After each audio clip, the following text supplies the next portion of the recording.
There's a certain stillness that only comes at night, when the world finally exhales, and the noise that fills our days disappears into the dark.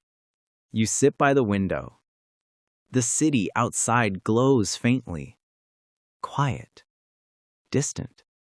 A cup of tea grows cold beside you, and for the first time all day, it's just you and your thoughts. No notifications, no voices, no expectations, just the gentle rhythm of your breathing and the moon hanging silently above. It's strange, isn't it? How being alone can feel both peaceful and painful at the same time. Like your heart doesn't know whether to rest or ache. Maybe you've felt it too. That uneasy quiet, when the laughter fades and the world goes still. When everyone seems to have somewhere to be, and you're left with the question, where do I belong?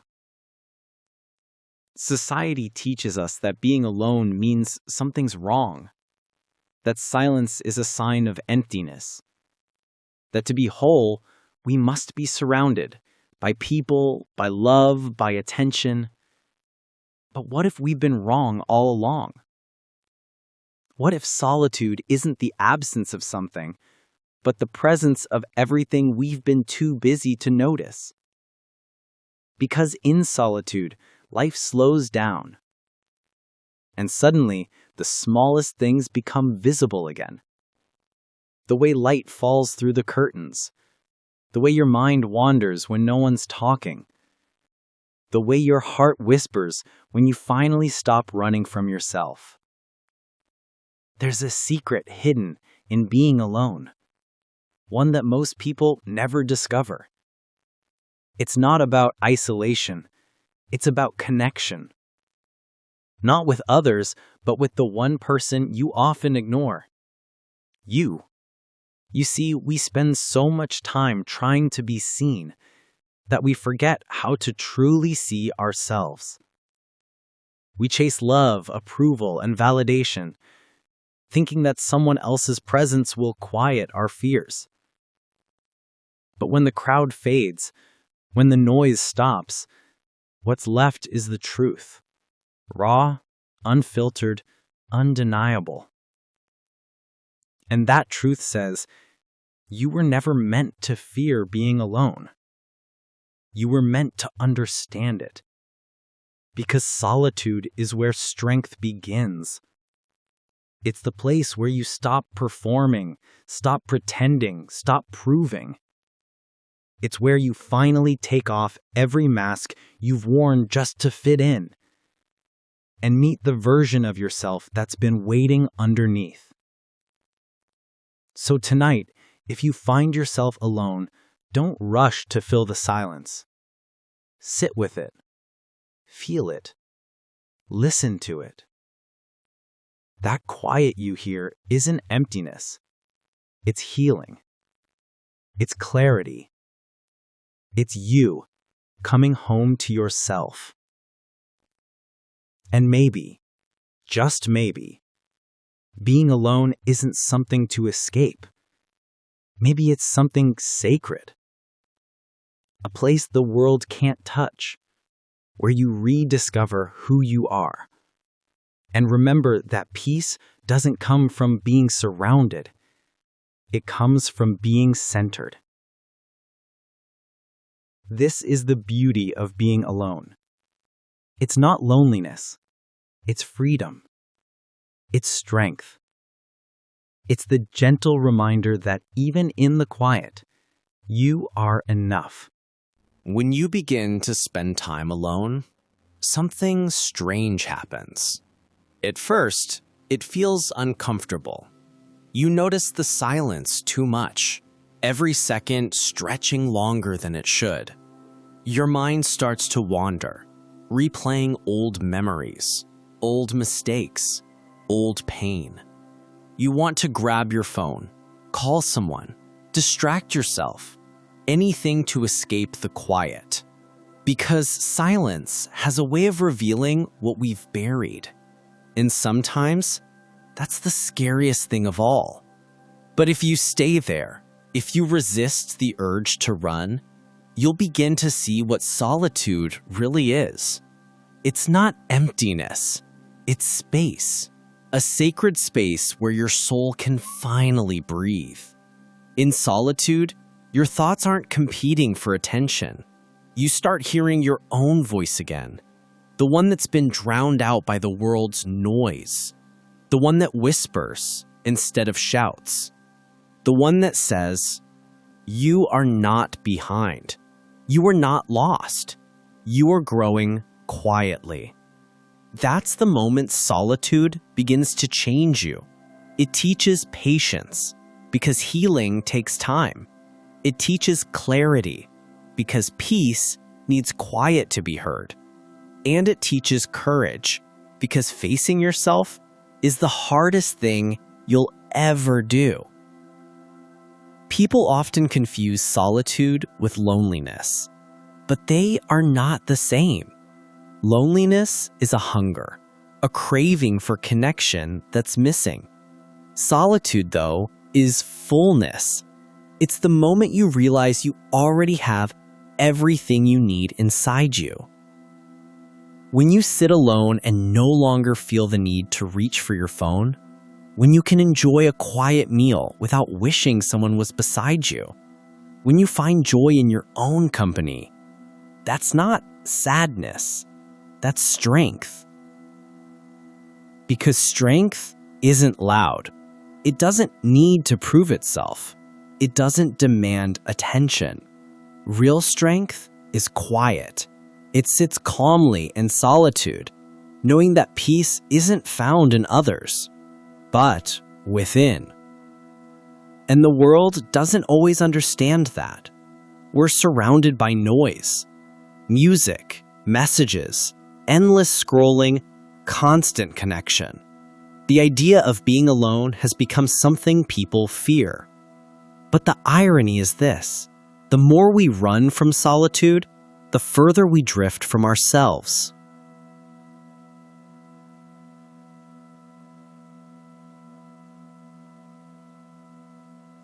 Solitude is where you meet the real you, the one behind the roles, the friend, the child, the worker, the lover. It's where you strip away every label and expectation until what's left is simply you.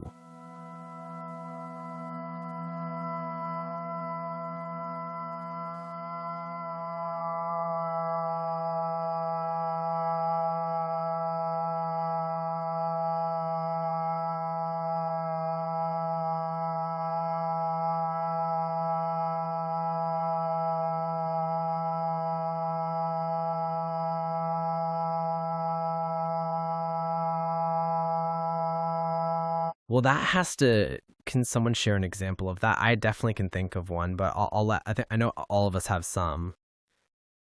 That one. That definitely. I definitely had my own moments of that, for sure. And I'm terrified, or I used to be terrified to not plan my life ahead of time. And now I really try to say it's okay. I'm when you spend enough time alone, something begins to shift inside you. At first, it's subtle, a thought, a calm, a new way of seeing things. But soon, that quiet becomes your sanctuary. And from that sanctuary, a new kind of power begins to rise. Because solitude isn't weakness. It's not isolation. It's where you learn to walk through your own thoughts and come out stronger on the other side.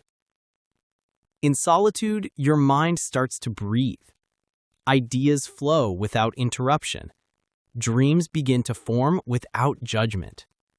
You start seeing patterns, possibilities, things that were once invisible in the noise of the crowd. That's why so many great thinkers, artists, and creators were never afraid to be alone. They understood that creation is born in silence, that clarity lives in the spaces where no one else is talking. Solitude is where you stop reacting and start reflecting. You begin to understand your emotions instead of running from them. You learn what triggers your sadness, what fuels your joy, and what drains your spirit. It's where you stop asking, "Who will understand me?" and start realizing, "I finally understand myself." And that realization, that quiet awakening, is the beginning of real power. Because when you no longer depend on others to make you feel whole, you become untouchable. You stop chasing people who don't value you. You stop begging for validation. You stop apologizing for needing peace.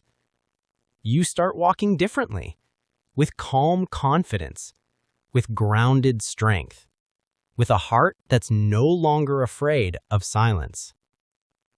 The world tells us that power is loud, that it's dominance, control, or visibility.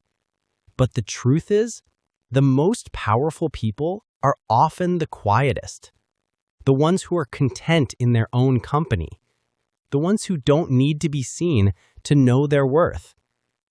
Solitude teaches you emotional independence, the ability to stand steady even when no one claps for you.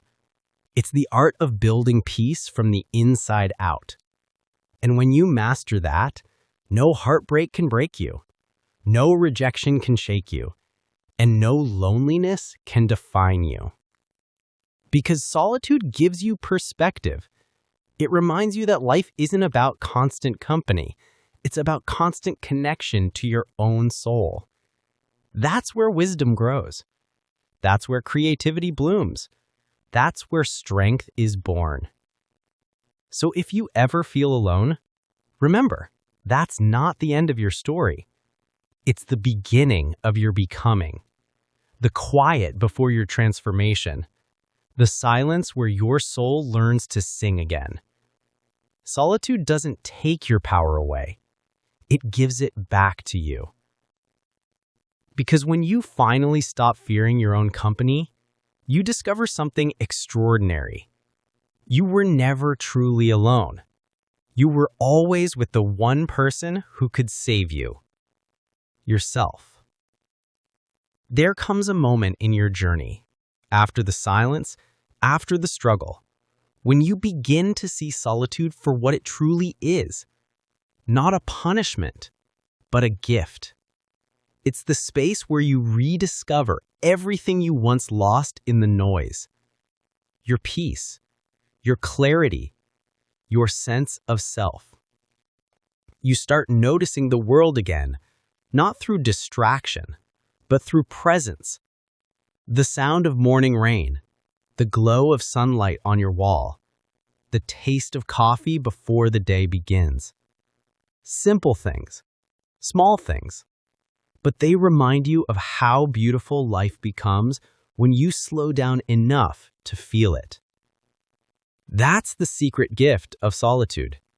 It brings you back to the moment, to yourself, to the quiet truth that peace was never missing. It was just buried beneath everything you thought you needed.